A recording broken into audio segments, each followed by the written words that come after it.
didn't even do my hair. Oh well. Oh well. Alright. Let's begin. Let's see, I didn't shave today, but who cares? No shave, no save.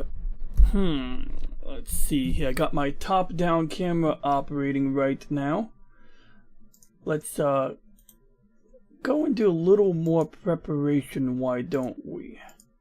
So we got primary cam. Whoops, that is not what I wanted. We want camera 2, but not so buku. Whoops. See, that's the flexibility of OBS. I was thinking about trying Streamlab OBS very soon. There we go. We want to put it over here.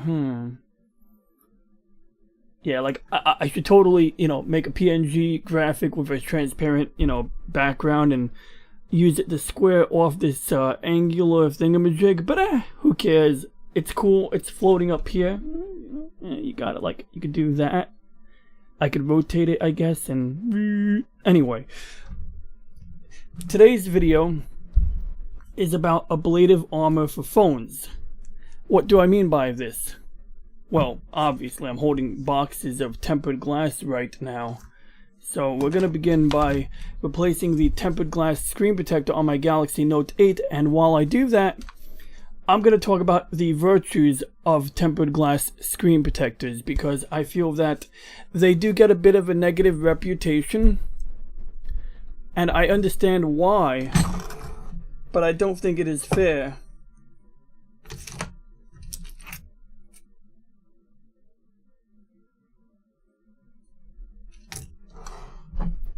See, tempered glass screen protectors aren't designed to be unbreakable. On the contrary, a tempered glass screen protector is designed to break. The logic being that you want this to break as opposed to your phone screen breaking. And so if you drop your phone or something impacts on the screen protector and causes the screen protector to break, instead of looking at it as though the screen protector failed and crumbled under that force, you should thank the screen protector for absorbing the energy of that impact. And in this case, this screen protector was one of my longer lived ones. It held up for a very long time. There is a little hairline fracture.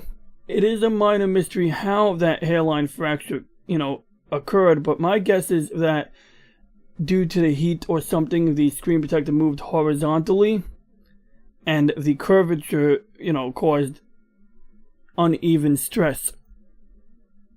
Now, that's another thing. A lot of phones have, curved screens. Interestingly, the Galaxy S8 Active does not have a curved screen on it.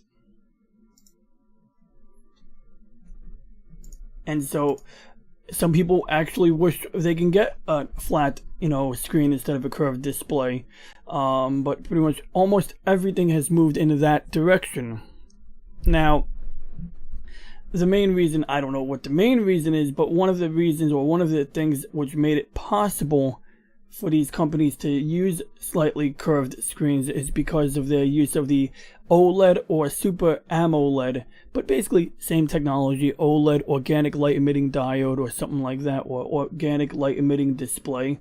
Basically, instead of you having a layer of liquid crystal in front of a light, aka backlight, you would have a display where each pixel or each cell would emit its own light, similar to a plasma display, except that a plasma display still eats up a lot of electricity.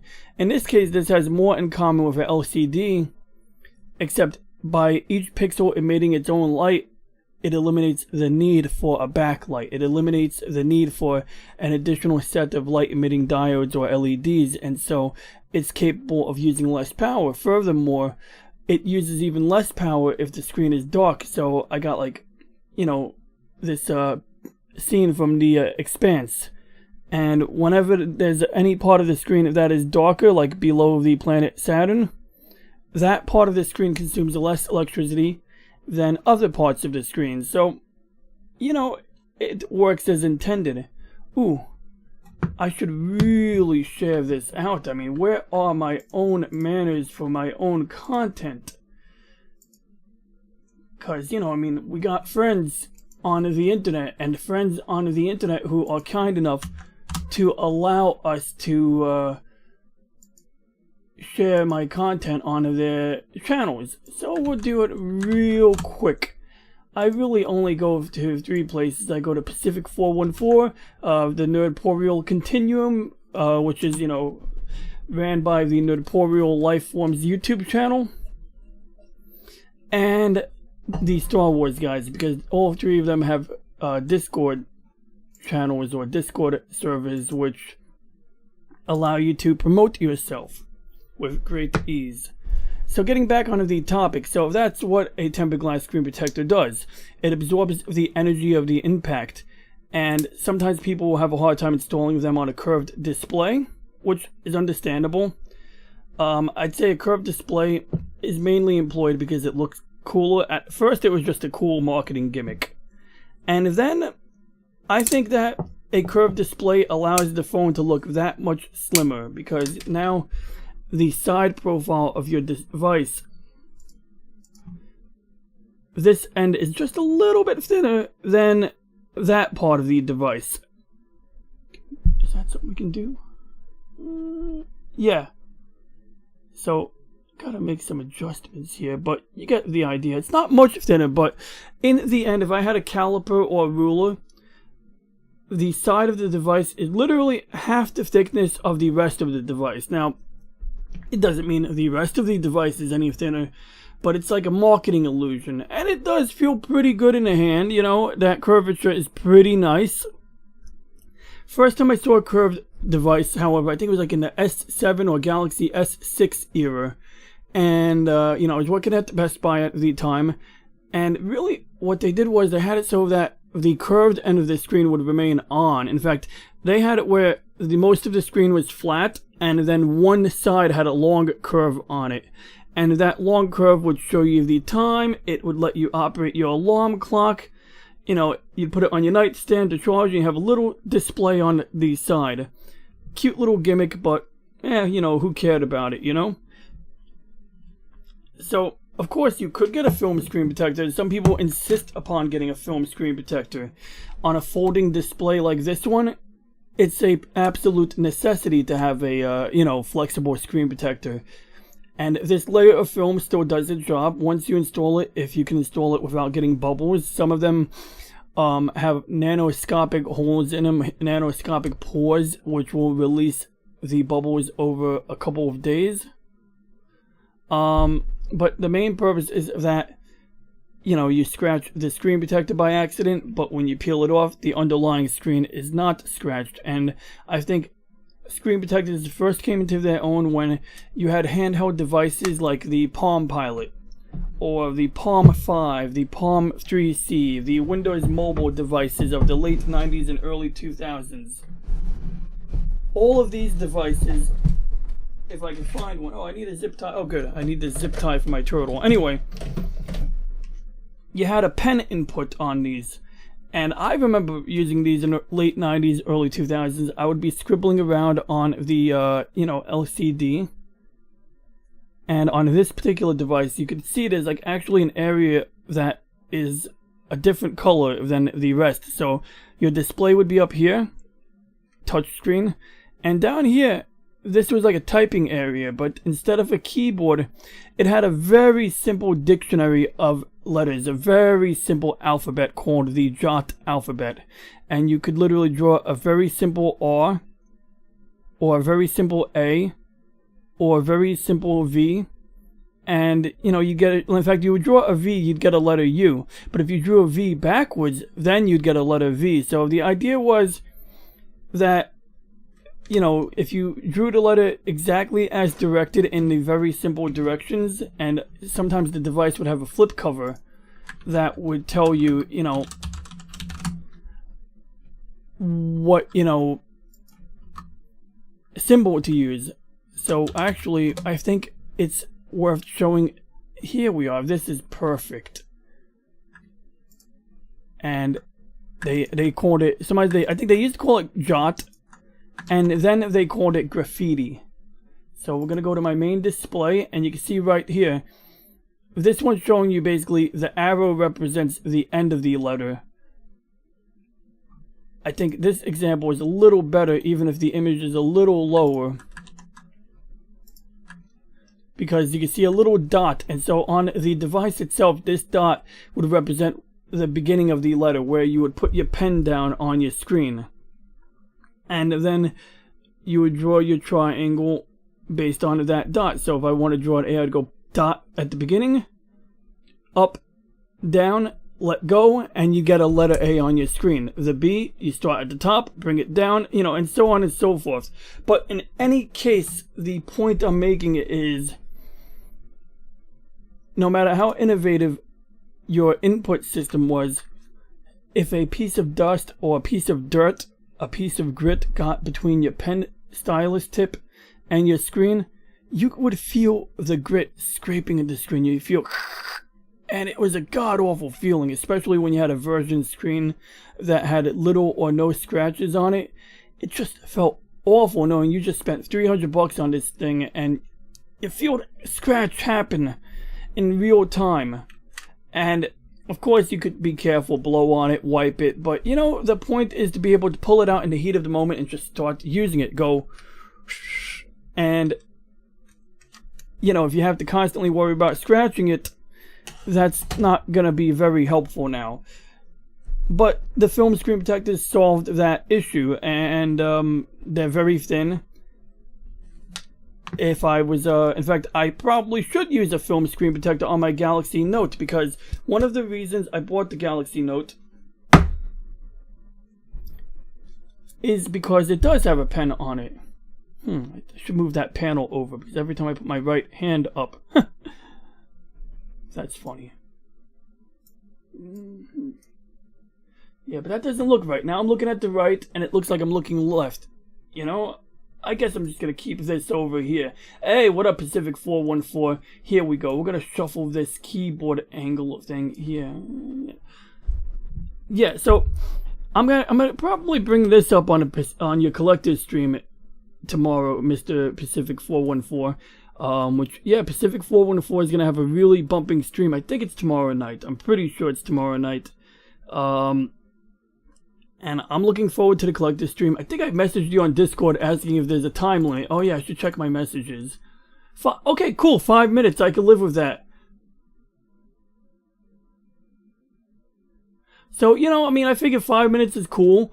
It prevents people from overrunning. It gives me some perspective so that when I'm doing my segment on his collector's stream, on Mike's collector's stream, I kind of like maybe, you know, sure, people might go a minute or two over, but the point is not to, you know, have 15 minutes worth of crap to show people. So I'd say 5 minutes is safe. You can always have people, you know, come back later if there's extra time. Cool, 8 p.m. So yeah, 8 o'clock p.m. Pacific 414 on YouTube is having a collector's stream. I recommend watching it. I don't recommend joining it because then there's not going to be extra time for me. Nah, but jokes aside, you know, I mean, if you got cool collectibles, you might want to check with the gentleman during the stream. But yeah, you know, so you got this like cool pen input, and I rarely use it in practice, but you know, when you're writing directly on the screen, there's always a chance to scratch it. So using a film screen protector is pretty unobtrusive, and you don't, you know, even if you leave marks on the screen protector, it doesn't matter because you're not ruining your screen. Now, one thing I learned about the glass screen protector is, sure, you can still write on your screen, but when you look at it real close, this is something that using a proper SLR camera with a macro lens would have been really nice to have set up right now. And as I do these streams, I kind of have a little mental checklist, which I sometimes put on paper, of things that I would change and adjust. And so, you know, having like a camera similar to my backup camera, which is mounted to a microphone stand, which is up here, I would like to have like a higher quality one. And I did some research, and I saw like anywhere from $40 to $70 you can get a mount that you clamp to your desk like a monitor stand. And yeah, so, you know, I got ideas. But anyway, the problem with the glass screen protector is it's about 0.5 millimeter thick. give or take a couple of microns, I guess. And when you're writing on it, the tip of the pen and what you're drawing doesn't quite line up. In fact, no, it doesn't even look like it lines up when you're writing with it properly. This is a pretty bad implementation of the pen input. So that's another story of another topic, and the mirror does exaggerate some of the issues associated with the pen input that Samsung implemented. But let's move on. So ablative armor for your phone. So okay, so the idea is you have this on your screen, you drop your phone, the screen protector cracks. Did the screen protector do its job? Some would say, oh, I hate these screen protectors because they break so easily. But the fact of the matter is, when this screen protector breaks, it's absorbing the energy that would have otherwise went into breaking your phone's screen. And so it does its job. Now, maybe they might be more prone to breaking more often than not, and people don't like spending money on replacing them, but the glass ones are pretty much easier to install. And I'm going to demonstrate it really quickly right now, and I'm on a clock. I gotta have dinner soon, so you know darn well this must be relatively easy to do if I'm willing to do it while on the clock. Hey, what's up, Dick Marks? So yeah, ablative armor. So you got these tempered glass screen protectors for phones, and they're just like ablative armor because on the Starship Defiant, when your shields are down and the hull of the ship gets hit, now one of two things happens: the hull of the ship gets hit and it gets damaged. But if you have ablative armor on there, that gets hit by phaser fire and that first layer gets vaporized. Now, yeah, the ablative armor gets vaporized, it's gone, but while being vaporized, it absorbed all of the energy that would have otherwise went into boring a hole into the hull of your ship, thereby causing decompression, people dying, vital systems getting damaged. And same thing here, you know, if I drop my phone on an angle that would have caused the screen to get cracked, now instead of the screen cracking, the ablative armor, the tempered glass, shatters instead.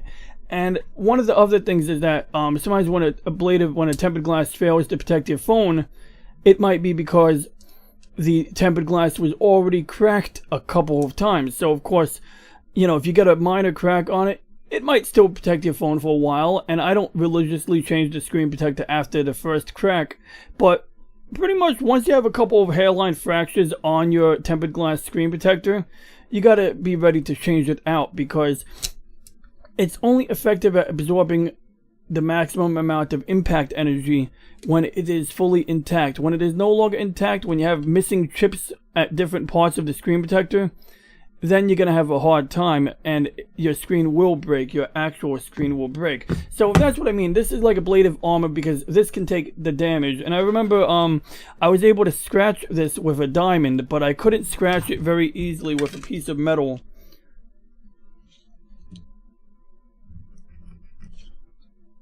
Yeah, like just now I made like scraping sounds with this X-Acto knife.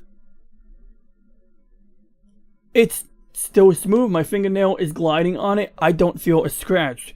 And one time I worked really hard to scratch the screen, and I succeeded. I used a metal blade. I made a scratch, and right after scratching the screen, then immediately after that, it had a bunch of shattering happening, like so. It's like a very hard substance. Glass, different types of glass can be very hard, but at the same time, due to their lack of flexibility, when they break catastrophically. They shatter, you know, a bunch of tiny fractures.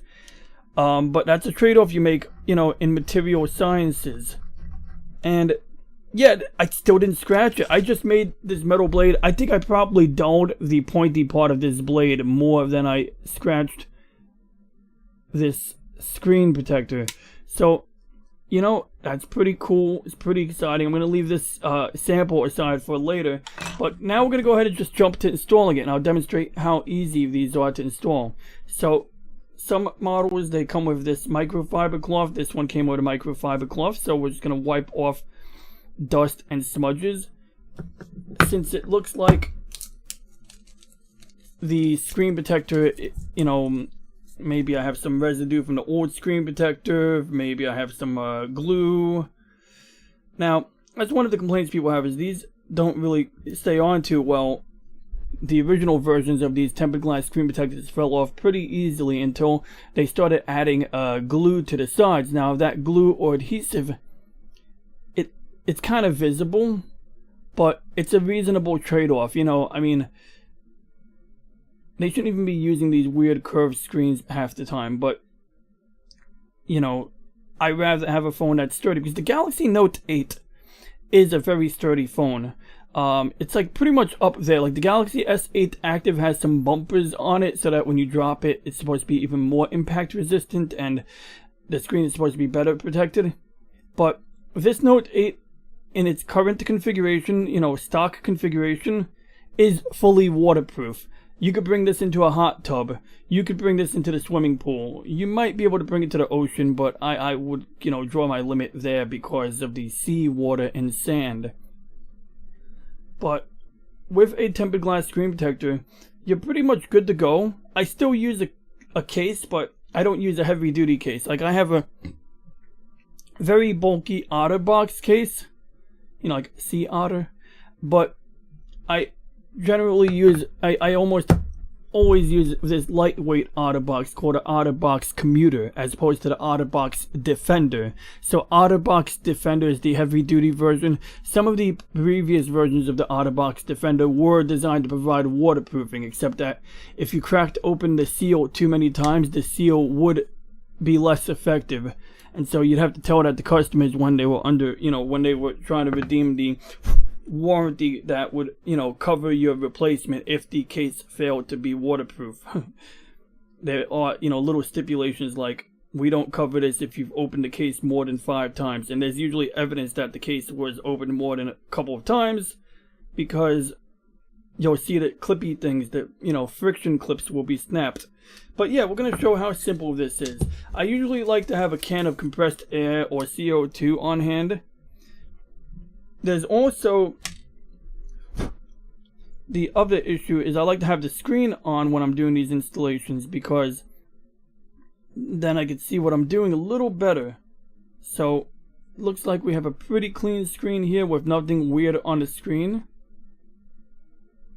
Here we are. We got Captain Francis Crozier. Captain Francis Crozier is the man who was in the movie by Dan Simmons, or the book by Dan Simmons called The Terror. It's about these guys who went on an Antarctic expedition, and between the botulism in their canned food, which had lead in it, and other factors, the men went mad. And, or at least that's one of the theories. It's really weird, the story of the HMS Terror. Blew the dust off of it. I hope it's clean. I hope it's clean.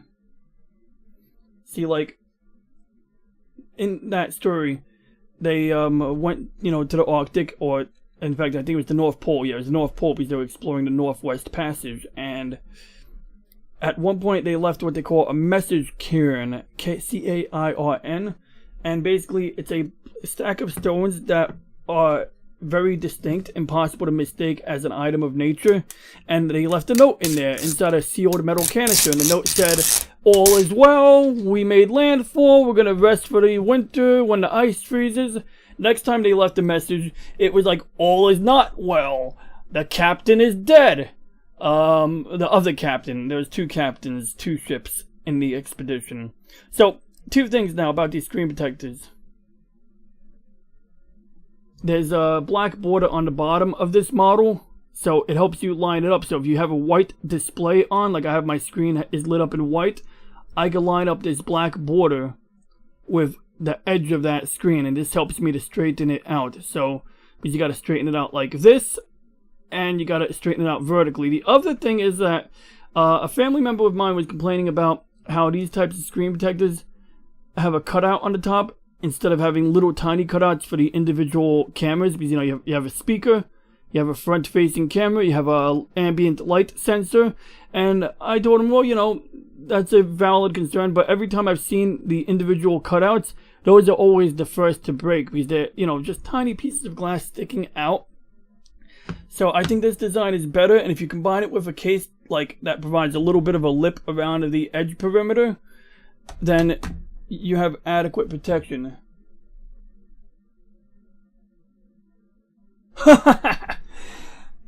That's funny, Dick Marks. So the younger cat, a breakthrough occurred. The younger cat finally asserted herself and sucker punched the older cat. How does a cat go about sucker punching another cat? Like, I mean, I know they can do that cute thing with their paws where they're like, you know, like the cats do that. Someone's gonna make a clip out of this, aren't they?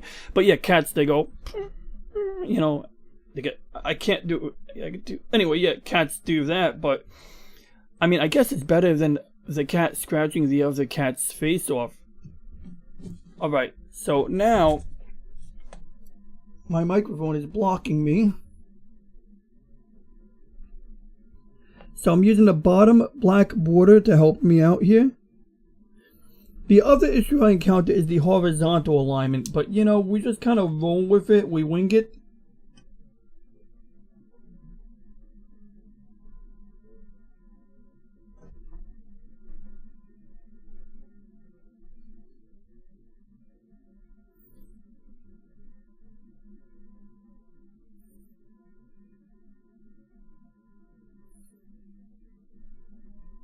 So that's the only issue is like when you're aligning these, if you don't put it on straight on the horizontal end, you're going to have uneven stresses due to the curved screen. So you might, you know, what you do is you don't press down on it. It's already pretty much on. But you don't press down on it unless you, well, I'm pretty sure.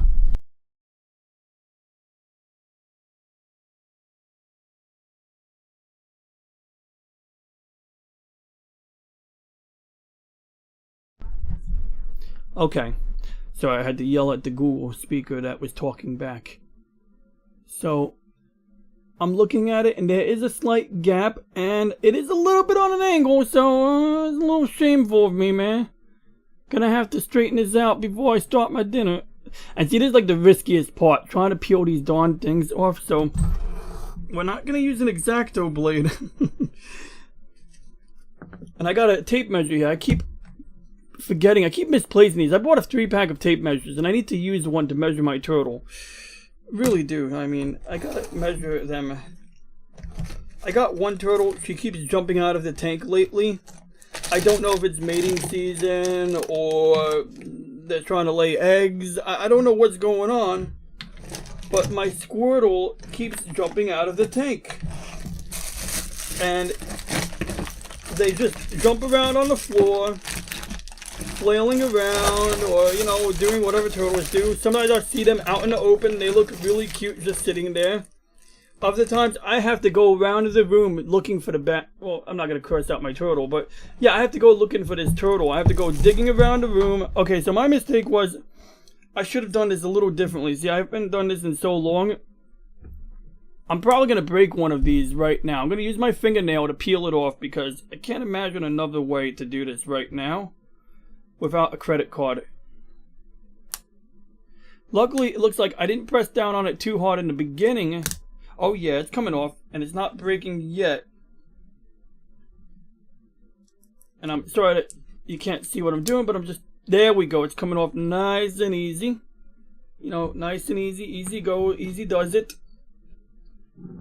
Now we're going to do this side. We're going to go and look for the part that's like the least attached and work our fingernail up the side. There we go. So now we're going to do this again, and well, this sucks. My home page, okay, good. So same thing, but this time I'm going to, see, what I should have done, which I'm not doing at this point, because it's a little late to do it, is take advantage of these stickers here. So what you do is you take these long rectangular stickers and you put them on the top and bottom of the screen and you use it as like a little handle. Then this big sticker is basically like if you accidentally get dust under the screen protector, you could quickly go under the screen protector and swipe it out. And, you know, I developed this skill while working at Best Buy. I mean, of course I would have figured it out eventually, but we did a lot of screen protector installs at Best Buy when I worked in the Geek Squad. Now, only thing I hated was when a customer came in at the tail end of the day. just bought a cell phone, and the cell phone guys would be like, hey, you know, we need you to do a screen protector. And it's like, motherfucker, store closes at 9. It's 9:05. I want to clean up and go home. But in any case, so we just did it. We've installed it. Now we have our ablative armor on here. And, you know, this one, if you install it right the first time, if the adhesive, you know, goes in evenly, if you got it nice and flat, which I may or may not have it nice and flat, because I'm seeing some Newton rings here, which Newton rings are something you can look up, but it looks like a little rainbow on the, you know, between the layers of glass, basically. And it's a scientific thing, basically. Like, the glass splits the wavelength of light. You got two pieces of glass, but they're not flat, they're like this, and somewhere in that curved area, it's splitting wavelengths of light in half, and suddenly you can take the color white and make different colors out of it, because that is essentially what's happening when light is coming up in different colors. You're really just tuning in to different frequencies of light. And behind my Mylar protection here, I got a prism, but I can't pull it out now because it's behind that. So, you know, this alone can be adequate, and I love the feel of these phones without a case on them, but I think the back of it's made of glass. So if I had extra parts, I might, you know, take more risks with the back part of the phone, but this case is a great balance. The Otterbox commuter is like one of those really basic cases like you might get that are made out of a TPU, which is sort of like a flexible rubbery plastic, but it has this extra shell in addition to the rubbery part, and the two really work together well. It's a bit like soft in the corner, like you can even see the corner is like,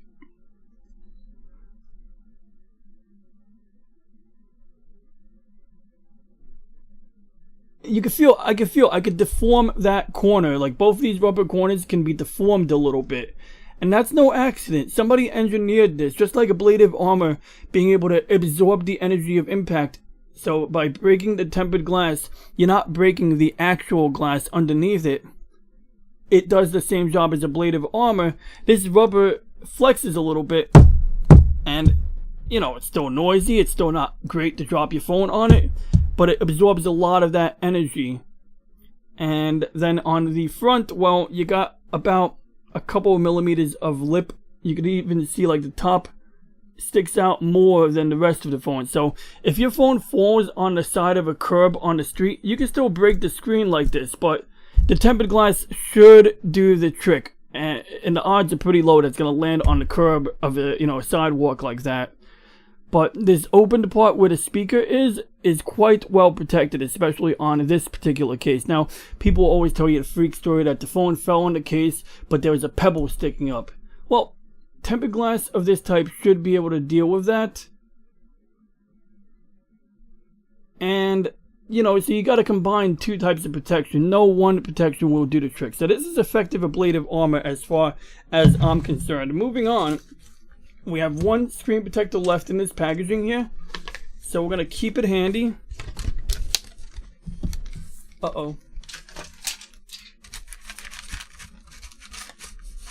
There's like an instruction manual in here that's in my way. Alrighty. Whoops. Okay, good. I think we got it. So next, real quick, we're gonna put another layer of ablative armor on my DJI Osmo Pocket. This is a gimbal stabilized camera. This is actually a pretty cool design. So you turn it on, it does this, and then if you ever seen like in the military movies when a tank has like the locked gimbal on the turret, you could do this. I just think that alone is so cool. It's like 80% of the reason I bought this camera.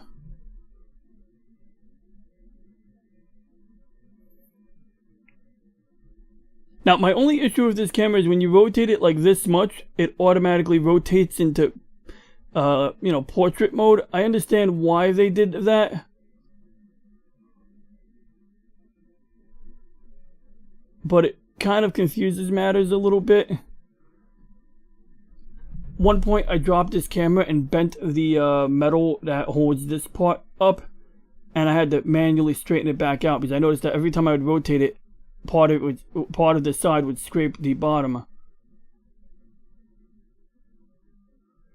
Yeah, so at one time, Dick Marks, working at Geek Squad, you could learn a lot, and you still could. You could gain a lot of human, interpersonal skills and shit. Just being in a sales role, because they did move towards being a sales-oriented outfit. But the idea now is, they sell you a 1-year tech support plan, and then they hope that most of the time you'll redeem service by having someone remotely log into your computer, and that can work. The theory behind that is not bad. I think it's an economical thing. It's not something that everybody wants to do as a customer, but it could work. It can work for some people really well. My only issue, let's see here. Well, no, it was cool. Like when I started in 04, that was like prime era when Windows XP was still in vogue. I started in like 04, early 05, and most of the issues we did was clean viruses out of a PC and repair operating system damage caused by said virus.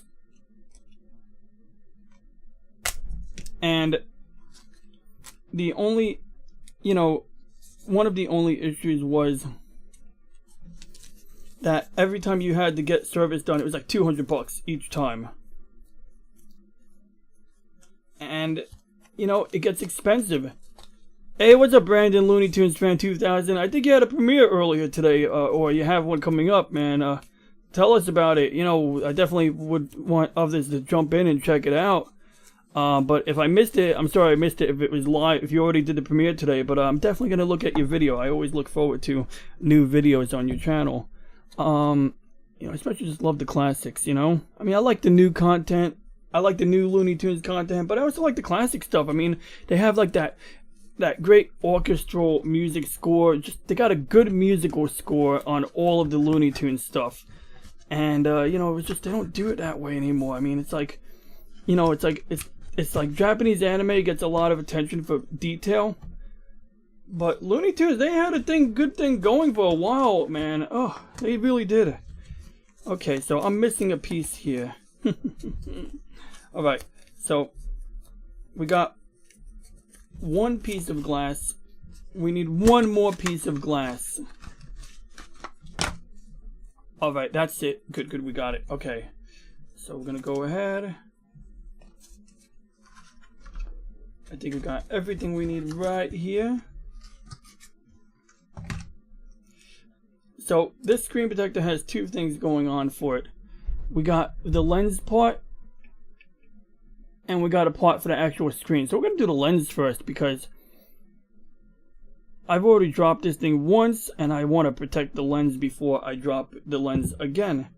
Now this is one where I would use the, they say it's a dust removal sticker, but I find the sticker to be very helpful for holding it. Now, it looks like this design, they did include a thing that helps you line it up. And it says back and front adhesive. So, it looks like what you would do is, you have this little thing with the plastic. You hold it up by the plastic, and you peel off this adhesive layer here. So, we're going to carefully... Uh-oh. I didn't do it right. Okay, no, we're good. I didn't break anything, but... Okay, so we got the adhesive off, but... This is one of the weirder ones I've installed.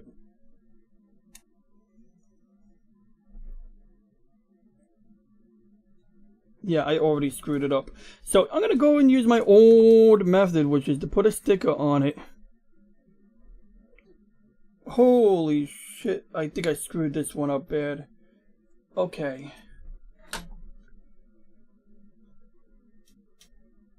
Now we're bringing an X-Acto knife into the... Okay. Got it.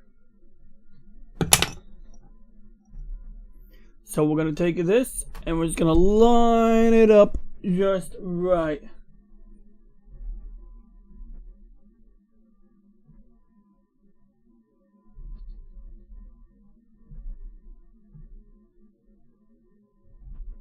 Ah!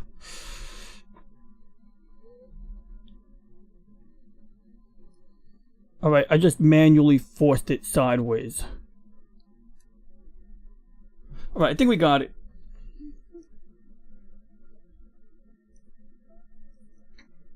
So we got like basically just a little piece of glass over the lens. Hopefully it doesn't interfere with the quality of the image, but it will protect the, you know, underlying like lens, which the lens itself isn't even exposed. You got what they call a lens filter, which is sometimes designed to help deal with excess UV light. And now we got this next part, same concept. You hold it from the sides and you peel off this part that has the word back written on it, and then once you peel off the back you go. So first things first. Now it does come with a wet wipe, but I think if you don't have too dirty of a screen, you probably don't need the wet wipe. But you know, you have options.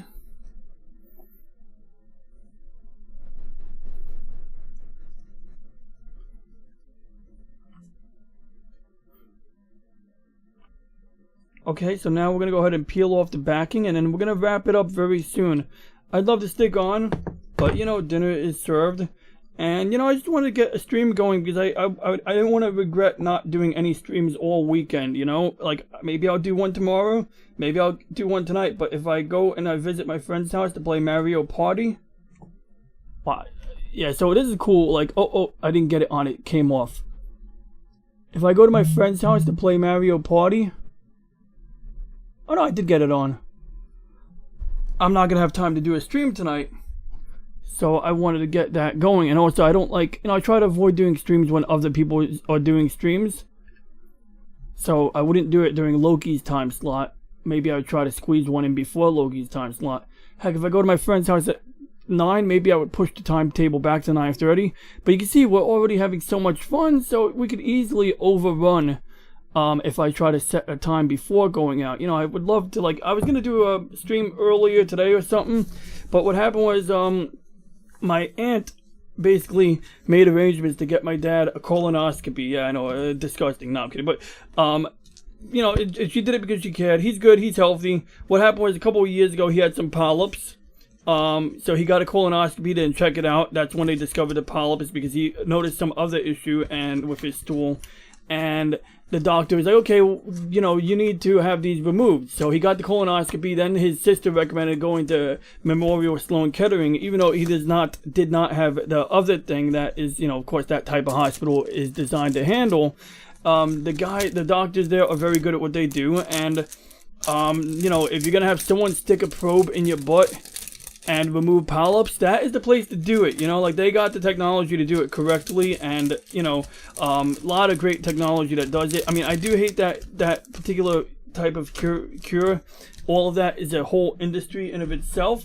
But on the other hand, I'm glad that these things are available. You know, I'm glad that we have invented these technologies, and I know it is like a weird balance to strike between, you know, universal healthcare and, you know, capitalism spurring innovation, and it's a tough call. I get it. You know, it sucks sometimes to have to strike that balance, but that is where, you know, we are at as a society right now. And I don't know, that's a whole other topic. You know, I don't mean to go into like the poli-sci freaking geopolitics economic study narrative here.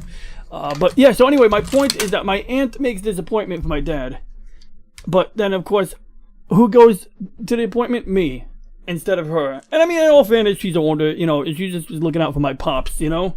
So I love my aunt to death for doing that anyway. But it's like, you know, one of my days off, it's the least I can do realistically, you know, it's not a big deal. But it meant that I didn't get I got like 3.5 hours of sleep last night. So I took a really long, hearty nap after coming home. And then we're streaming right before dinner here, you know? And then before you know it, if my friend invites me over, I gotta go to, I mean, I don't have to go to his house. I appreciate being invited to my friend's house, of course, but you get the idea. So that's why I didn't get to stream earlier, because I would have loved to stream at, like, say, 5 o'clock. Oh, I should have maybe got off my nap a bit earlier and streamed. I probably could have done that, but it was freaking hot in here. Like, I had my computer running a video encoder, and so basically we've concluded the ablative armor segment. So yeah, we've installed the screen protector. If you can't see that there's a screen protector, it's doing its job. It does have a bit more glare, but it affords great protection. So I'm a happy camper. And this is, you know, I'm going to just go ahead and make sure that the data on this camera is already on my computer, because this is a full SD card. And let's see, what did my friend say here?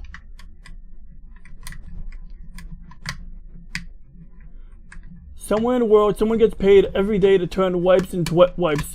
A professional wipe wetter, if you will. Or do they get paid? How do you know they get paid? Maybe they don't get paid. Maybe they're indentured servants. You know, maybe like there's some like dump of a country somewhere where it's like, screw you. You gotta pay your debt for your straw hut. Yeah, I got a Discord. Let's see here. You know, once in a while I act like such a boomer. Like, I'm pretty good with technology, but once in a while I'm such a boomer when it comes to this crap. Here we are. So let me just how do I do this here? I'm sure there's a right way to do it, and I'm sure I'm doing it wrong. Okay. Let me just, I'm gonna give you my Discord name right now because I don't really care if other people see it on the stream. Alright, so Mr. Dick Marks, my Discord name is DJ Ronnie G #, 0379. That's DJ Ronnie G #, 0379. And of course, you know, Pacific 414, we're already linked up. Brandon Looney Tunes fan, if you ever use Discord, you're more than welcome to add me to your friends list. DJ Ronnie G #, 0379. But yeah, you know, like, I'm one of those old timers who used to use the IRC chat network. So real quick, one more thing about Ablative Armored. So I mentioned before that I have to use a flexible screen protector on my Galaxy Fold, but I did find on eBay, and it was hard, like I didn't find it for the longest time, but somebody on eBay does sell actual tempered glass for the exterior of this phone, which I did kind of break it because the adhesive was so strong that when I went to remove it and reshape it, I cracked it. But this glass is like a little, it's a semi-thick layer of glass.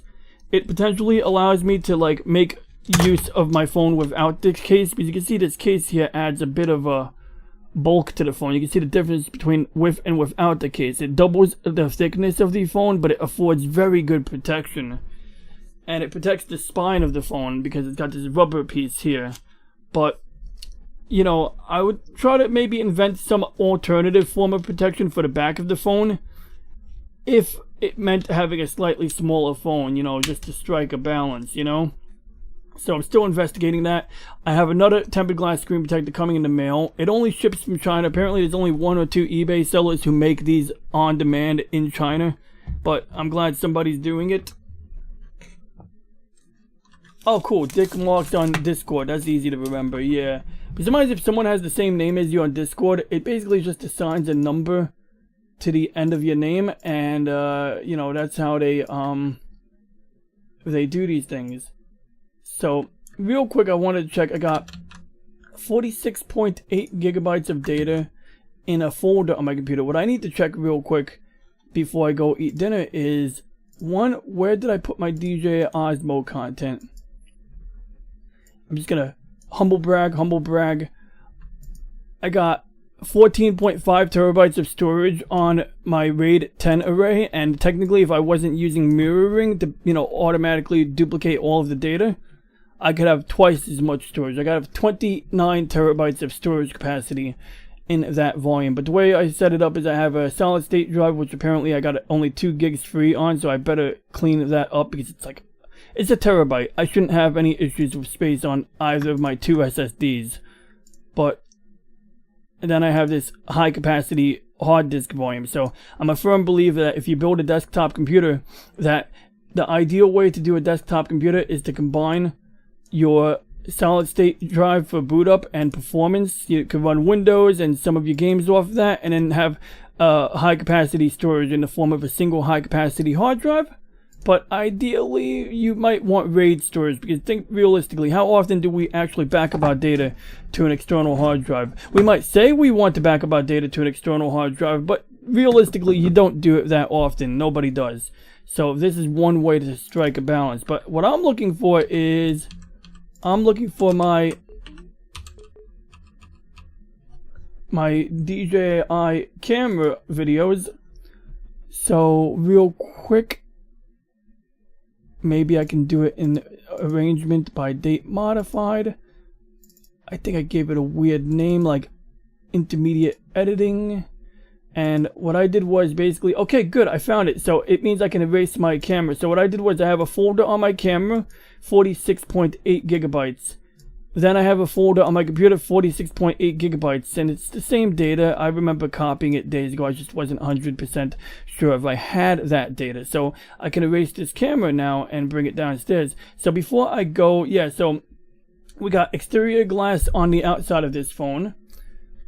But on the inside, of course, it has to still use the more conventional technology, more, flexible film screen protector. Oh, and to show off for fun, this is really cool. Just to show you what we have in the pipeline. Not super important, but what I did was, I'm 3D printing a Russian space shuttle. And I know Russia's not super popular right now in the news, but this is what I originally printed. This is called the Buran. This is the Russian space shuttle. Similar to our space shuttle, but not the same. And the launch vehicle on the Buran, the part with the tanks and the extra boosters, is the really cool part of this design. But anyway, this is really just a chess piece. This 3D print was only supposed to be like that big. And I just enlarged it. I have a larger one downstairs made out of the wood colored material. In fact, it's plastic with wood powder embedded in it. But this one here, we see a lot of support material. These vertical spines are like just support. So if you have a piece that's sticking out the side of the space shuttle, like a strut or something, you would use this to this support material to hold it up. And so the printer prints the support material at a lower quality and a higher speed, so that's why it tends to look a little messed up. You can even see like the back of the shuttle where that vertical stabilizer, that little rudder, that slanted part, which you can't really see on this copy, the rudder is being supported by some of that support material. Hey, what's up, the Nerdporeal life form? I was just trying to break some new ground, but I didn't really break any new ground. I just basically likened tempered glass screen protectors to ablative armor like you would find on the U.S.S. Defiant. The working theory is that when you drop a phone or impact the tempered glass layer that is protecting the screen on a phone, the tempered glass may break.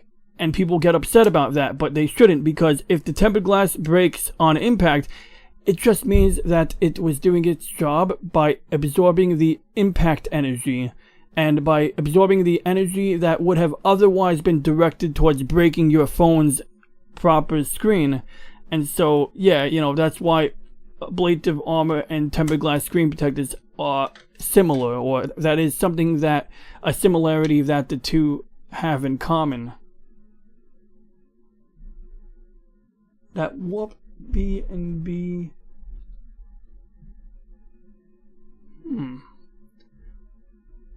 That warp B. Is that like filtered profanity? No, I don't know you to use profanity, so I don't think. But wait, okay. When are you going to build that warp? Oh, gotcha. Good, very good. I appreciate you using safe language on this channel, even though they're allowed to use that language on that TV show that rhymes with Ainge Earl, right? It rhymes with that. Yeah, so I mean, I just gotta keep working on my telescope, man. I gotta learn to use spectroscopy. And when I learn how to use spectroscopy, I believe that we can figure out how to reverse engineer antimatter to build some crazy shit. Now, what would be really cool is if somebody watching this channel has like a spare satellite TV dish, like I'm talking like the old satellite TV dishes, like the big ones, like the 5-footer. Those are cool because you could take those old satellite TV dishes and repurpose them as radio telescopes. Whereas the direct TV dishes, you can also make radio telescopes out of them, but not really very good. All you could do with them is scan for the presence of satellites. Like, it's pretty cool. You can look up, like, use satellite TV dish to make radio telescope, and you'll see like a video or two where people use them in order to, like, basically make a color map of the sky that represents where satellites are floating. Yeah. Strange New Worlds. That's why I made it rhyme with Strange New Worlds. Anyway, whatever. Now we just said the name that mustn't be spoken. Nah, I'm kidding. It's alright. You know, it's like this Picard show, like, you know, people are like, oh, it's not bad, man. Check it out. They got the Borg Queen on. I'm like, look, they do fan service. I get it. Member berries, as they call it. I'm not falling for fan service unless it's Sailor Venus in a Starfleet uniform. Then I'll fall for the fan service. Until they do that, I'm not yielding. I guess so. I mean, dude, like, beats the shit out of me, Dick Marks, what dilithium crystals would be like. Would they be like diamonds made of two molecularly complementary forms of lithium? Maybe. I mean, you gotta remember, if we're gonna be, see, like, look, I'm not actually trying to go down the canon rabbit hole. I like to have fun talking about canon. I mean, I still, of course, will complain about some of the new Trek content because they've made intentionally egregious, like, you know, changes. But in the original show, a lot of the mistakes were innocent and they were minor. They didn't really take away from the enjoyment of the show much. So, for example, in the second pilot episode of the original series, where No Man Goes Before, the ship is utilizing lithium crystals instead of dilithium crystals. And, you know, it's the same concept, although these lithium crystals seem to be less robust. So you could explain that maybe there was a situation where the Enterprise was, you know, forced to deal with a dilithium shortage, and so they were using this alternative lithium crystal that worked adequately well, but was more prone to failing. And, of course, they ended up in that situation. In fact, wait, was it? No, I'm sorry, not Where No Man Goes Before. I'm sorry, I'm mixing up early episodes here. Where No Man Goes Before, they did have to go to a dilithium, or, yeah, they went to a dilithium cracking station, I believe. But, Delta Vega. But, it was Mudd's women. In the episode Mudd's Women, Harry Mudd. Harcourt Mudd. When they had to go to a planet where they had a dilithium mine, a lithium mine more accurately. Yes, see, Nerdporeal life form knows it. That is correct. I did correct earlier, but that is confirmed. And this is the additional facts that I did not commit to memory, which are as follows. Dilithium crystals, as the Nerdporeal life form states, check out his channel. The dilithium crystals were established in the alternative factor with Lazarus and his time ship. And this is, yeah, sounds about right. I do remember, you know, I mean, they certainly, that was a pivotal part of that script. So, you know, is Elon Musk gonna make that lithium crystal? Yeah, I'm pulling my leg. Anyway, I mean, if anyone would do it, might be him. So yeah, you know, so lithium crystals were used in that early episode, and you could, you know, I always love doing a little bit of mental gymnastics. I'm afraid to check if I still have it, but I might still have a domain name that directly relates to this activity, and I'm going to check before I mention this domain name, because I don't want to tell people a domain name that is expired that I might still have the ability to snatch back, which is very rare that you can do that. It's very rare. I kind of stopped staying on top of some of my domain names because it's like, what am I going to do, spend like $100 a year? Okay, good. I got to October 2022. So here's like a quick list of the domain names that I have in my possession. And some of these I bought for different, at least for different reasons. But among them, oh good, oh shit, I gotta renew this one. The roadkillblog.com. I got 20 days basically, less than 20 days to renew this one. So I registered this domain so that I could take pictures of roadkill and showcase it on a blog. Although now I might link it to a YouTube channel. This is the one I really want to talk about. So I registered 3 domain names, guys. This is like in relation to talking about Star Trek. Years ago, I registered StarTrekExplained.com, StarTrekExplained.net, and StarTrekExplained.co. And one time, this random guy actually emailed me asking if I wanted to sell the domain. And I took my time getting back to him, and I said, well, how much you want to, what do? And he never got back to me. But, I mean, I was not going to try to beat him over the head. I was interested in a genuinely reasonable offer. I wasn't going to go and be like, give me $5,000, because that's what they do in domain registration. Like, once you lose a domain name and it expires, or it expires and you don't renew it, there exist bots, basically, so people who run bots that look at the time left on your domain name and will snatch it up if you don't renew it. And then from there, they put it up for auction. If you're really desperate to get it, they see that you're really desperate to get it, they will hold it over you, man. Ugh. Relentless. And I mean, that's something that I thought about getting into, but it's like, do I want to become a vulture? Maybe, if there's money in it. Like, for example, someone once tied up a Nike related domain name and they had to pay money to get that one back. So there's a few places to register domains, but I've used Google domains, I've used GoDaddy. GoDaddy, you got to be careful with. Rumor has it, it's probably not that dangerous, but when you do a domain lookup, there's two ways to do it. You can do a whois search, and you can also go straight to the registrar site. So the one that was recommended to me by an old friend was moniker.com, moniker.com, and they have a very clean interface. They're not too commercialized. They don't try to sell you too many extra things. Everything is pretty clear and easy to understand. I mean, there's always weird nuances to domains, like the DNS aspect of it, but overall very straightforward. GoDaddy, they'll try to then offer you the kitchen sink. They'll be like, oh, hey, would you like to get this? Would you like that? Would you like this additional service that will ensure that if you fuck up and don't renew your domain, that we will keep it active for an additional 80 days, like weird stuff. But they'll offer you, like a website. Maybe they have a deal where you could use Wix now. But, there's a lot of things. But the big issue of GoDaddy, the big rumor, I should say, is that when using GoDaddy, if you go to GoDaddy.com,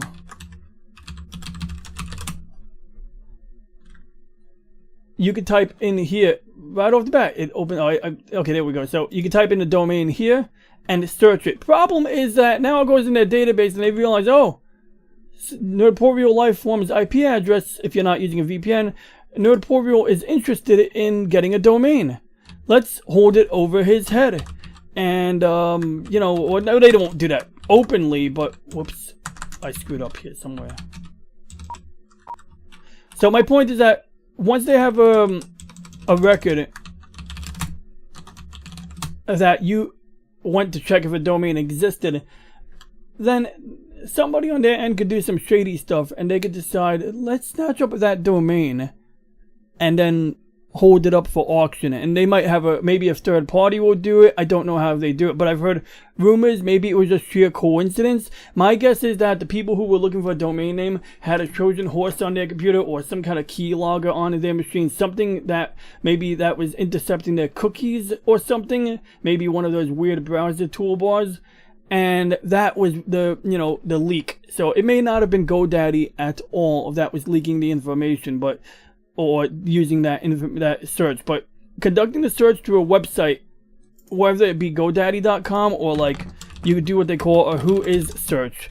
And in my case, I'm gonna just do like this is called I Can Lookup. This one might be relatively safe. This might be like the international website that is not affiliated with a corporation.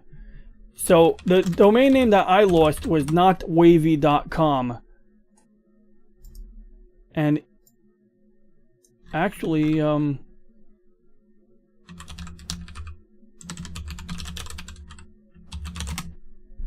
yeah, so this is a domain name that's registered, and it's got the DNS info, it's got the expiration dates that the drop catchers would lose or use in order to jack it from you right upon expiration. So, using something independent to look it up. An even safer way is if you have Linux or if you have a remote access account to a Linux computer, like this control here, you could type in commands like, you could literally do a whois lookup. Whoops.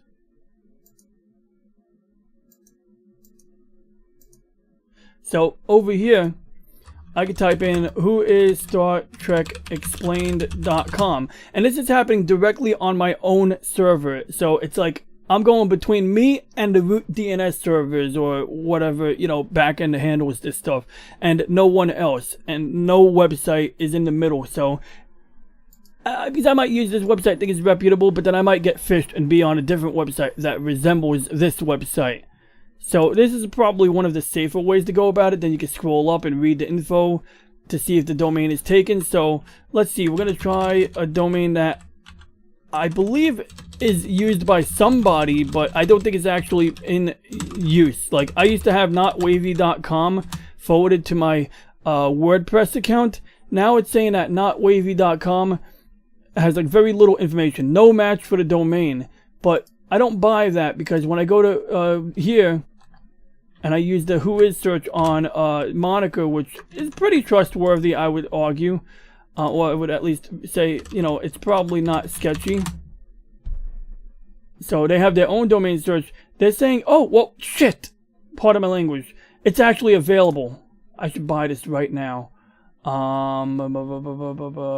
Okay, please, nobody watching this stream buy this domain, okay? I'll take care of it right away.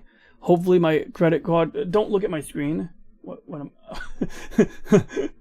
I'm getting this domain right now, man. Like, I thought I lost it. I don't know. I think what happened was I don't know why. Maybe it was in the transitory period. Sometimes, like, people don't snatch up domains. Like, it used to be it's still a business, but I don't think people are as aggressive about it anymore, because you end up with a lot of domains you don't need if you're constantly buying domains that other people lose. But there are certain domains that are more popular. Like, I'm pretty sure if I lose StarTrekExplained.com, somebody like Nerdporial Lifeform will snatch it up, and, you know, then he'll just forward it to Nerdporial Continuum, you know. So you can totally do that. Like, if you get me, like, drunk for, like, an entire month before Star Trek Explained expires, so you gotta get me drunk. In fact, October, isn't Loki having some event in October? But, no, if you can get me, like, blackout drunk for, like, a month before that domain, or somehow trick me into forgetting, you can have that domain. You know? And then years ago, I was into economics. I was into the whole gold and silver thing, and how, you know, inflation works with currencies. So I wanted to make comics in, like, vector art, and so I registered Economics. So it's like comic books, but it's a mix of economics and comics. So I don't know, you know. And then ronswag.com, that one, I don't think it works anymore, but you used to be able to go to a site called ronswag.com, and it would be just a picture of me. A cartoon picture of me, and, like, it's been out of maintenance for so long, I don't know what happened. I think it used to forward to a Tumblr blog, and I would just have this one picture, and I was going to use it as, like, a front end if I had any online enterprises. But I still have the domain, so I could still use it if need be, if I update stuff. But yeah, you know, you're right, Mr. Nerdporial Lifeform. I should make how-to videos, and maybe my channel would explode, maybe not. You know, I'm kind of just, I'm like Captain Archer in the beginning of Enterprise. You know, he gives that story about the gazelle, you know, being born in Africa. And the gazelle gets up and it trips over. Then it gets up again and it trips over. And then the gazelle starts hopping. And I don't know, you know, I'm getting the quote all botched up. But, you know, he gives this to Ambassador Sorval, or one of Sorval, as an analogy as to why humans need to be able to explore space and screw up a few times, because we'll get it right eventually.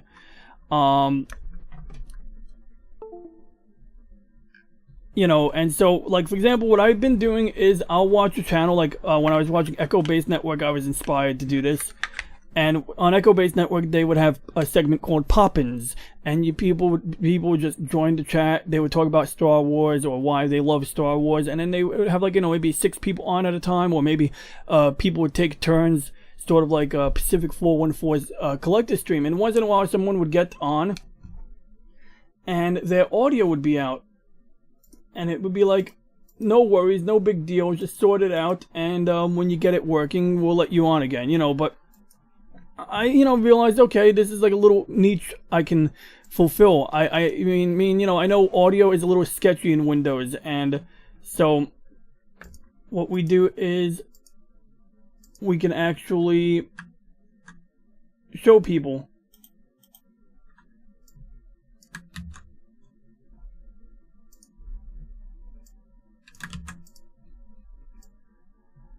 So for example, like, you know, the sound settings get very weird in Windows 10. You click on the sound bar here, you right click on it, you say open sound settings, and you get this crap. Like, this is Windows 8, but it's basically the same shit you get in Windows 10. And it's like, what you really want is the sound control panel, which is this interface here. And it says sound control panel, but under Windows 10, I'm pretty sure, in fact, wait, oh no, this is Windows 10. Okay, good, we're using Windows 10. So you can get to the sound control panel that way, but it's a little convoluted. Sometimes, you know, I forget, and it's hard to tell somebody in the chat room to go through this and find this. And sometimes the search feature in Windows, when you type sound control panel, it doesn't come up, like, directly. So I try to teach little shortcuts. In my previous video, I did 2 videos on sound, or like 1 video on like microphone configuration. And like, one of the tricks you can do is you can right click on the sound icon, the speaker volume, click on sounds, and it goes straight to your Windows sounds. But in the same window, you can just go to playback and recording right here. So that saves you like 2 extra mouse clicks. But what I want to do is, so an example I gave was somebody goes on Echo-based network, and I just want to fix something real quick.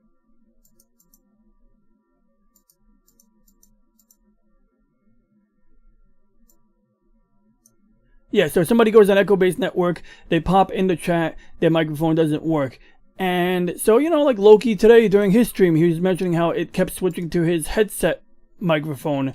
And, you know, there's different ways. I think what happens is when you unplug stuff and plug it back in, Windows will automatically reassign it. But essentially, you got to make sure you set your default device. And with a little practice, you can remember how to do it a few more times in the future. But, you know, I have my headphones hooked up to the speaker output. So I say, you know, green check mark is what comes up when you select set as my default sound and communication device. You do the same thing here, set as default device, set as default communication device, like Skype. And that's why there's a green check mark here. And I mean, there's more detail, but what I want to do in short, you know, to get to a point here, is take the video I did on microphone and audio configuration and condense it. Get to the point a little quicker, be a little more straightforward about it, you know? Maybe even do a live stream that complements a recorded video, because if I had a live stream scheduled, maybe then people who are interested could jump in on live stream, and you know, we could have a little interplay between the chat or even the verbal communication, and that might be more productive, because then we could explore other people's unique configuration scenarios or something and get something that is a little more comprehensive. But you know, I want to strike a balance here, so I want to do a little bit more on audio, because people tend to encounter a lot of audio issues, and part of the issue is that things are not just super transparent, because like in Windows there's 3 different ways to do the same thing, and the thing that's supposed to be intuitive is not intuitive, you know, or not by, you know, inherently intuitive. And even when it works, like it's working right now, sometimes it's like we just want like a little more detail in our settings. Whoops. So we double click on it, you know, you get your levels here. I think that menu, so that's another thing I want to explore a little more, see, you know, where the levels are the same, because maybe it is easy enough to use this interface, but I find that, you know, sometimes things are not as clear cut when you're using the, you know, updated UI. So, you know, I do a little tinkering, but that is definitely one of the big things I want to do in this channel or tutorials. As I learn how to do things better, I get more and more comfortable at doing this, and I'm more effective at communicating. We're going to see a lot more on tech tutorials for sure. Some of it's going to be streamer oriented, you know, geared towards, you know, seeing if I can, you know, contribute to the overall community of people doing this type of thing. Because I see a lot of us doing cool stuff, and there's always potential to do it even more cool, to do cooler stuff. But no, everyone's doing pretty good stuff on their own, and the thing I learned is that what works for one person doesn't always work for other people. Like, I just used StreamYard yesterday for the first time, just to like practice to see how it worked, how to tie it to OBS and stuff, so that in the future I could do a multi-person stream. And basically I want to do everything the way I'm doing it now, I want my audio filters to work as they're working in OBS right now, but I want to use that in conjunction with StreamYard, and I figured it out, but the way I figured it out was pretty weird, and I still don't fully understand what I did in part of that configuration, so I can't even begin to do a tutorial on StreamYard OBS integration if I don't even understand what the heck I did. And there are times where you want to use Streamlab OBS. I mean, you know, so I'm not going to go into detail on that right now. But, yeah, definitely in my plans. And, yeah, you know, so I appreciate you all for tuning in. I would love to stick around, but I better eat dinner before I starve. But other than that, you know, you don't want to get it cold and stuff. Maybe I'll return later. Probably not, because, you know, I might play Mario Party with my friend and his wife tonight. Might take a bike ride. Well, of course, if I go to his house, I would take my bike with me. If it doesn't rain anymore tonight, maybe I'll record a video on my bike just for kicks and giggles. Normally, I have a Garmin waterproof camera, but I misplaced a couple of components for that, so I need to round up all of the missing bits and pieces for my Garmin bike camera. And once I round up all of those bits and pieces, I'll be able to, you know, I'll be able to use that camera. Years ago, I used that camera a couple of times. I actually have one video that I'm going to slim down when I visited a cat colony. I basically recorded a video of me visiting a cat colony just so that I could use it as an excuse to Photoshop a animation of a space colony from Gundam. And, you know, so anyway, so that's just some of the stuff in the pipeline. I'm a little all over the place right now, but hey, once again, thanks for tuning in all. And yeah, no, tech tutorial is definitely in the future. I'm open to suggestions, so in the comments, that's another habit. I should mention, one thing I learned is when streaming, it's good to start the stream off by mentioning the, you know, like, subscribe, comments, whatever. Like, you know, it's a good way. There's a way to start a stream that, you know, is like a hook for people who are watching it later in the recorded form so that you grab them. But yeah, no, if you have any suggestions or ideas or, you know, requests for, you know, content or tech tutorials or stuff of that nature, please let me know. And I got to do two things this weekend on a technical front.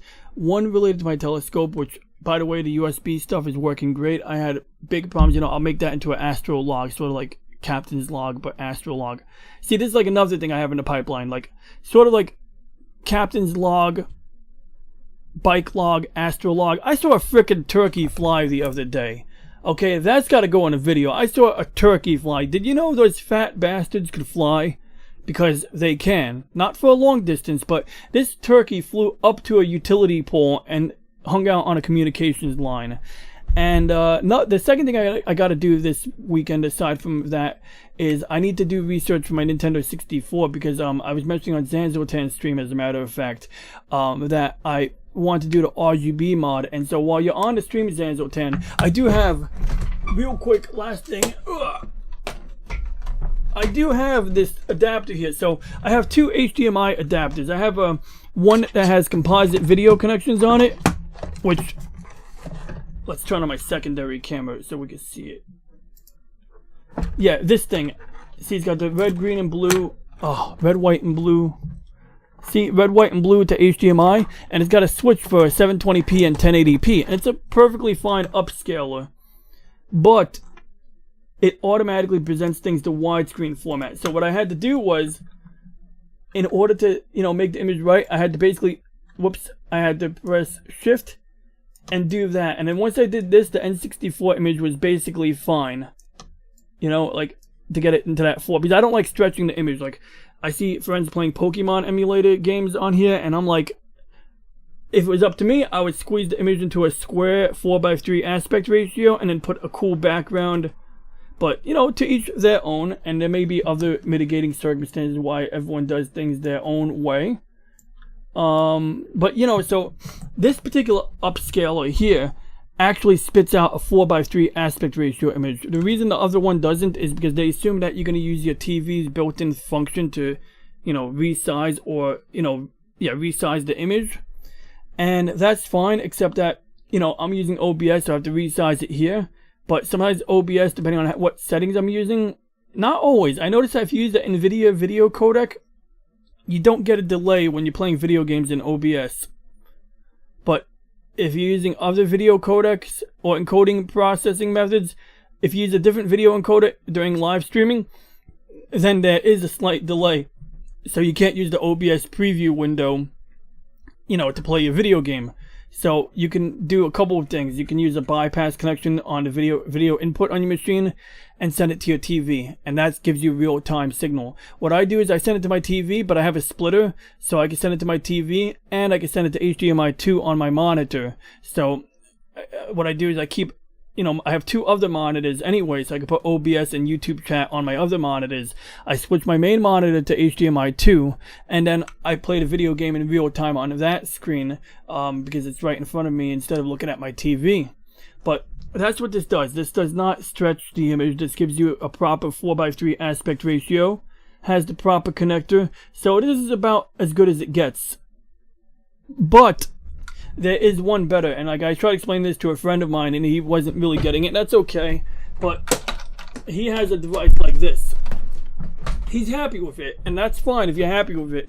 But basically the way the N64 is wired, the processor or the part of the processor that does video signaling, you know, these microchips have legs on them, right? Like metal contacts that are soldered to the board. And 3 of those legs will actually have a red, green, and blue signal, but it's not wired up to the back of the machine. So normally it's supposed to be like circuit board traces that go from the 3 red, green, and blue signal lines to the back of the machine. And they have this on Super Nintendo. On Super Nintendo, you can buy what they call a SCART cable, S-C-A-R-T. And a SCART cable gets plugged into those professional, you know, CRT monitors or whatever, and you could use an adapter to component, an adapter to VGA, and you get this really crisp RGB signal. And how do I phrase it? It's like pretty much as good as it gets, you know, because normally with composite, all of your video signal is being carried through the yellow connector. Red, green, and blue, whatever, it's all going through here. So if you separate it sort of like an old DVD player with the composite output instead of component, or is that component output instead of composite, component is separating the red, green, and blue signal in a similar fashion. So that's step 1, is if you can, you know, do a little soldering. Somebody's got to install an amplifier chip in there somewhere, and there's people in the retro, you know, hardware community that make these add-ons, sort of like modifications. You can basically make it so that the back port on the N64 now has a proper RGB signal coming out. Then you buy a cable that looks similar to my upscaler, but on one side it has you know, the other type of connections. Now, problem is that we don't use professional CRTs. We don't use RGB, and you know, who wants to get more convoluted by using VGA adapters galore? Thankfully, the people who've been making the devices and adapters and amplifiers in this field have made stuff that allows you to basically, you know, do the RGB mod, the old-fashioned RGB mod, and then you go to HDMI. And of course, you can do that with a Super Nintendo now. You could buy a cable that hooks up to the RGB output on the back of the Super Nintendo, and you'll get a proper, you know, best possible quality HDMI signal you can get, as opposed to simply taking a composite signal and sending it to HDMI. You're gonna, you know, it's gonna look okay, it's gonna look pretty good, but it can be better.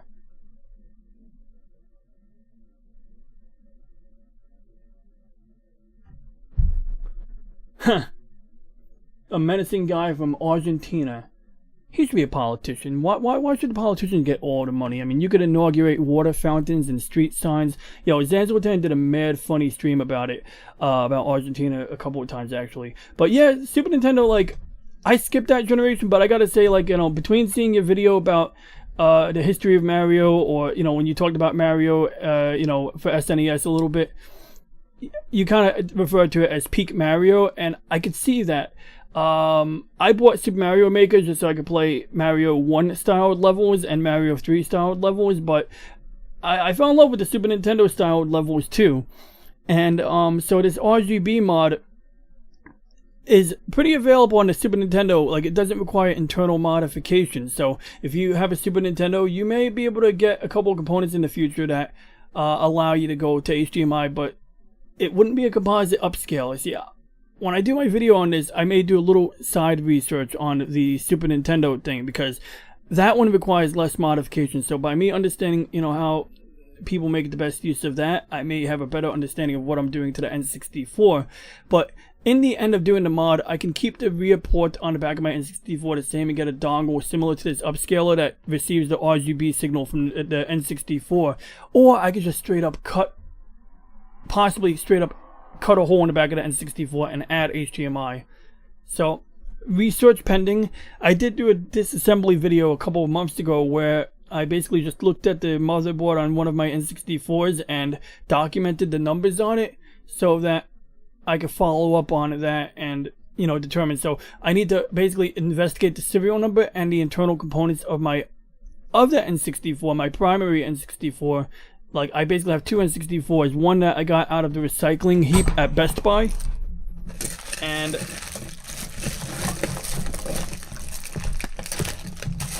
I even have an extra expansion pack. These have never gone down in price. They were 40 bucks new. They're still 40 bucks basically today. But I have one of these, you know, so that N64 can play Rogue Squadron. And like, one of the things I want to do is do the RGB mod, have HDMI connectivity on my N64, on one of my N64s, whichever one is easier to install the mod onto. I believe the earlier the motherboard, the easier it is to apply this modification. Whereas the later motherboards, they removed some of the components that were not necessary. Something like that. And so, you know, once I apply this mod to my N64, I'm going to try South Park 64 in widescreen mode, because it had a widescreen mode for some odd reason. And even though, you know, you would be stretching the image and cropping the top and the bottom of the screen, that would be as good as it's going to get. You know, you'd be able to play an N64 game in widescreen with a pretty pure HDMI RGB signal going through. That is kind of an exciting prospect. I don't own Donkey Kong or Donkey Kong Country, Donkey Kong 64 actually, but I'm always looking to add, gradually I've been adding games to my N64 library because N64 doesn't emulate well. I mean, Mario 64 emulates fine. You could do modifications to Mario 64. You can do that, I mean, you can modify the ROMs. You can modify Mario 64 itself. And there's updated versions of that game. In an emulator, you can run it at a higher resolution. You can do a lot of cool stuff. But you go to play Star Wars Shadows of the Empire. You go to play GoldenEye. And you find that these games, parts of them don't work at all. Like, there's literally a compatibility list, a number of compatibility lists that will tell you, like, what games will work in the emulators and what parts of the game will work. It'll say like, oh, the main menu of this game doesn't work at all, but if you can get past the main menu, the game plays fine. Or game plays fine, audio is kind of choppy. Or audio is fine, game's a little sluggish when there's more than 3 race cars on the screen, but it's still playable. And that's like pretty much the bar is playable for like the majority of N64 games that have any difficulty. Playable is like the standard, and then the only game that meets the gold standard of like plays perfectly is like Mario 64 and maybe like one other game or some insanity like that.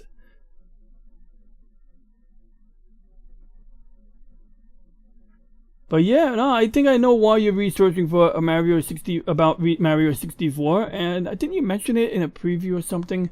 Well, in any case, I'm looking forward to any something spective video on Mario, and yeah, that was always fun. And you know, I think you do pretty good with the narration and all of that, and you know, putting in relevant footage and stuff. Like, yeah, no, you know, you just work on it, you know, you take your time, and you know, they always come out pretty good. I was gonna say they come out perfectly, but you gotta be critical. If you're not critical of it a little bit, then you're gonna lower your standards. It's like when people pat you on the back and they say, you're a genius. Next thing you know, you think you're a genius when you're not, and then you start getting sloppy. But no, jokes aside, that's a philosophical point for another day. But yeah, I'm really excited about the prospect of doing an RGB mod on my N64.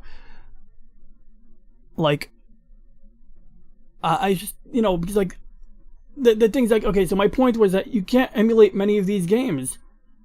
So you need physical hardware to play N64 games as they're intended, as they're designed. And, you know, you just, like that's the only way right now. There may be other ways. Like, you could buy, oh, do I have it? Oh, it's on the floor right now. I'll just take a picture of it. You know what? I must have a picture of it on somewhere. SGI Octane. I'm really going soon, man. I'm not gonna stay. I keep saying I'm gonna go eat my dinner. I'm gonna go eat my dinner, but nah, I really am. But I want to show a picture of a beautiful machine. And oh, that's good. I'm glad Instagram is loading quickly. Not.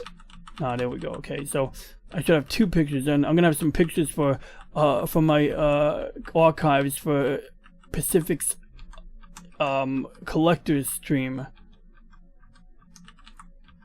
So I have a cool picture. Okay, so actually it's on Imager.com,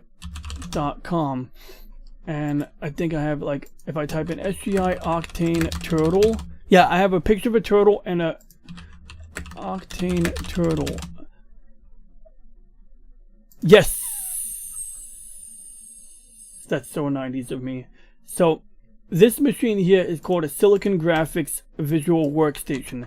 And if you look up Gamer Sutra instead of Kama Sutra, Gamer Sutra, there's a great article, which I may actually do a video about this article soon, on the making of Star Wars Shadows of the Empire. And reading that article inspired me, even though this is not the computer used, this is a later model. They used a machine called a SGI Octane, which might actually be in the bottom of this picture here. Like, these are some of the weird machines that SGI made. In the movie, and I'm sorry, they used the Onyx.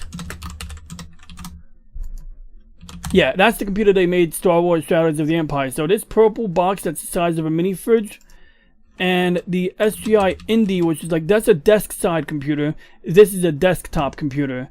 And between the Onyx and the Indies, like this one here, that's how they made Star Wars Shadows of the Empire. And then they had a card that was like a physical emulation of the N64 motherboard inside the Indy. So in theory, there may be code out there somewhere that would allow you to play N64 games if you had the right hardware on a machine that consumes 600 watts of electricity. And that's on the low end here. But it's easy to just have an N64. In fact, SGI basically is the company that designed the components for the N64 motherboard. This machine, I think, sports 3 internal hard drive connections using the old SCSI interface, which SCSI means, like, it's an acronym for Small Computer Something Interface. You know, I don't have it hooked up right now, but it's just a unique Unix workstation. These are the machines they use to make motion picture visuals. And what happened was the company that made this machine, they got a little cocky. They got a little high on power, or not even power. He's got a little cocky about their place in the industry. And when the PC graphics revolution occurred, they didn't really keep pace. They were very wasteful. Like, they would print out their annual stock report in full color, and anybody with a brain in the stock market area would be like, this company's wasting a lot of money on color printing here, you know, I don't know if that. And they would do things like, they would give away like $500 watches to their employees that would have their logo on it. So it was like they were just wasting money and stuff, and, you know, they lost their prominence. Instead of like spending money on like hiring better engineers, or, you know, keeping their engineers and, you know, doing things that were productive towards their actual business, they just got into doing a lot of like side stuff, you know, just being dumb. And, you know, during the 80s and 90s, they were late 80s, early 90s, they were like on top of the world. And then they declined pretty sharply. But they had the coolest computer cases. And I think with that, I'm going to end this video before I go into another long diatribe on something which fascinates me. Although I do love, you know, sharing that. And then this is when I adopted my tortoise, Londo, by the way. Yeah, it's back in the Geek Squad there. Yeah, that's Londo. That's my boy, Gary. So, you know, in conclusion, thank you for tuning in. And let's see here. The original Japanese game protector. Let's see here. Probotector. It sounds like a robot game. Contra... Hardcore. I think it's hardcore. He's like, the word corpse is pronounced core, isn't it? Yeah, they were living the good life. I mean, it's like if you ever look up a movie called Micro Men, it's about a competing computer technology called the RISC PC, and it's like basically the basis. It's Londo. He's named after Londo from Babylon 5, not Lando Calrissian. Londo. People get that a lot. I gotta figure out. Maybe I'm not pronouncing it right, because it happens a lot. I say Londo and like, oh, his name is Lando. I'm like, nah, Londo. And maybe I gotta start carrying a picture of Londo around with his name under it. Londo Malari. Ambassador Londo Malari of the Centauri Republic. Anyway, you know, it is, we are Centauri. That's my Londo imitation. But yeah, a lot of great conversation here. So much to cover. So many great games in his chat. And I don't know if other people do it, but I like to scroll through the chat sometimes when I look at a recorded live stream of other people. But some channels the chat is so active it's impossible to go through it. You know. Luckily, my chat is active enough, but not so active that it's impossible to read it.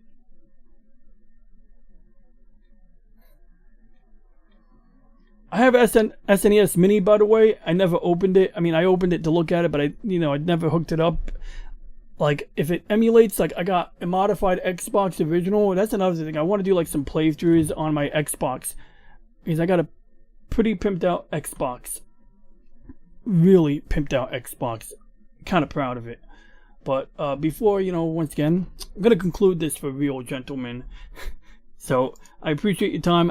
I don't know the next time I'm going to do this, but I hope it's soon. I hope it's at a good time. I hope I strike a good balance between not, subverting other people's streams, which I tend to be pretty good at. But, I'm glad that I was able to do this today. And you all have a good evening, and I'll catch you all later.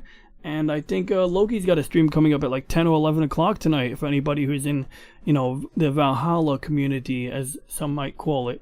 The channel being Loki's Mornings of Mischief. Even though you'd be watching it in the evening, it's still Loki's Mornings of Mischief. But no, a guy puts out good content. My pops says that he sounds like a DJ, or that he has a good DJ voice.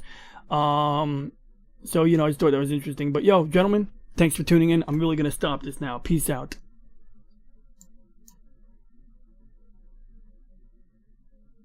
What?